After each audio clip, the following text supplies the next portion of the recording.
Episode 3 শুরু হয় নারুমি আর শিরোগানে মাসারুকে বাঁচানোর জন্য বেরিয়ে পড়ে। এদিকে দেখা যায় মাসারুর চাচা ওর সামনে ভালো সাজার চেষ্টা করছিল যাতে ওর সব সম্পত্তি পেতে পারে। অন্যদিকে আমরা কিডন্যাপারদের দুটো গ্রুপ দেখতে পাই। এক গ্রুপ মাসারুর চাচার হয়ে কাজ করছিল আর অন্য গ্রুপ হামলার প্রস্তুতি নিচ্ছিল। এর মাঝে চলে আসে নারুমি আর শিরোগানে। সুযোগ দেখে ওরা হামলা শুরু করে। নারুমি সবার ভর্তা বানানো শুরু করে, যেটা থেকে শিরোগানে ইমপ্রেস হয়ে যায়। মেন গেটে একটা পাপেট মাস্টার বসেছিল। একটা গুন্ডা ওই গেটের ওই পাশে যাওয়ার চেষ্টা করে, কিন্তু সে ওকে আটকে দেওয়ার বলে এই গেট ভাঙা অসম্ভব। তখন শিরোগানে বলে আচ্ছা এমনটাই নাকি, আর গেটের টুকরো টুকরো করে দেয়।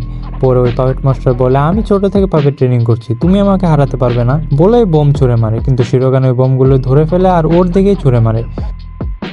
শিরোগানে বলে তুমি হয়তো ছোট থেকে শিখছ, কিন্তু আমার জন্মই হয়েছে পাপেট চালানোর জন্য। এইসবের মধ্যে মাসারও পালানোর চেষ্টা করে।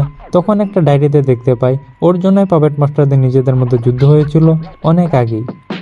ভিতরে ঢোকার সময় শিরোগানে একটা ট্র্যাপে পা দিয়ে নিচে পড়ে যায়। নারুমি ওকে ধরে ফেলে, কিন্তু ওর জোনপে অ্যাটাক শুরু হয় আর দুজনেই নিচে পড়ে যায়। শিরোগানে নারুমিকে জিজ্ঞেস করে বলো আমি কি করলে তুমি ঠিক হবা। তখন নারুমি বলে তুমি পারলে একটু হাসো, কিন্তু শিরোগান হাসতে পারে না, কারণ সে ছোট থেকে শুধু পাপেট ট্রেনিং করছে আর ওর মধ্যে কোনো ইমোশন কাজ করে না, তাই ও হাসতেও পারে না। কিন্তু নারুমি হঠাৎ ঠিক হয়ে যায়, কেন কেউ বুঝতে পারে না। তখন নারুমি বলে তুমি পাপেট না, তুমিও একদিন হাসতে পারবে। স্ক্রিনে ওদের দেখে মাসারু আবারও পালিয়ে যাওয়ার চেষ্টা করে, কিন্তু জানলা অনেক উপরে ছিল। মাসারু চাচা বলে লাভ দিও না, তুমি মারা গেলে আমার সব শেষ। এখানে এপিসোড 3 শেষ হয়ে যায়।